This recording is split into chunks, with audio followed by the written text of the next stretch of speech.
For years, breakfast debates have centered on the innocent-looking egg, as if its yolk were secretly plotting your cardiovascular downfall. Meanwhile, bacon has been lounging smugly on the plate, basking in smoky approval, occasionally posing for brunch selfies next to a mimosa. But here's the crispy truth. Bacon, not eggs, may be the real stealthy saboteur when it comes to heart health, and it's time we stop letting it skate by just because it smells amazing and makes everything taste like a Sunday morning. Let's get to the meat of the issue, literally.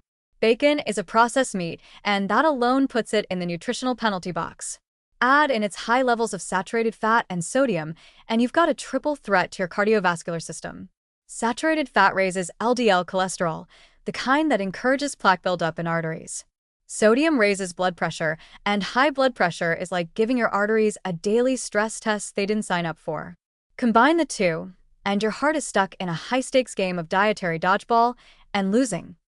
To put numbers to the sizzle, a few slices of bacon can deliver around 5 grams of saturated fat and nearly 400 milligrams of sodium. And that's if you're just having a standard serving, not double-dipping in a bacon-stuffed burger or building a bacon-on-bacon sandwich for the protein. Over time, a diet rich in these kinds of processed meats has been linked to higher risks of heart disease, stroke, and even type 2 diabetes. The World Health Organization wasn't joking when it classified processed meats as Group 1 carcinogens. That's the same category as tobacco, asbestos, and bad life choices. Now compare that to an egg. One large egg has roughly 1.5 grams of saturated fat and 0 sodium unless you invite the salt shaker to the party. And while eggs do contain dietary cholesterol, study after study has shown that this has minimal impact on blood cholesterol for most people. Your liver, which is already making cholesterol all day like a boss, usually compensates when you eat more. So, unless you're part of the small population that is cholesterol sensitive, eggs are not the enemy. They're just misunderstood. Bacon, on the other hand, doesn't just coast on saturated fat and sodium. It also often contains preservatives like nitrates and nitrites, which can form harmful compounds during high-heat cooking. Yes, the crispy edges you crave might come with a side of nitrosamines, known to be carcinogenic in animals and concerning enough in humans to make researchers raise an eyebrow, and not just from the smell.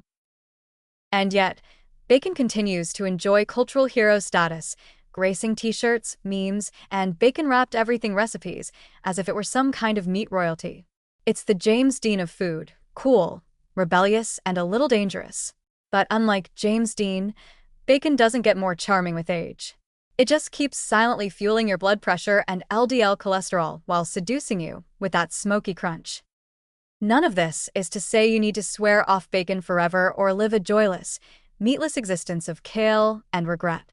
But it does mean we should stop giving bacon a free pass while unfairly blaming the humble egg for crimes it didn't commit.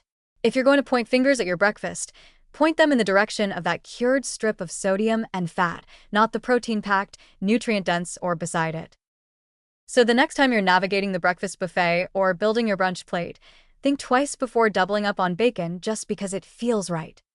Your heart would probably prefer you get your fats from avocado or olive oil, your salt from whole foods, and your protein from eggs, beans, or a slice of grilled salmon if you're feeling fancy.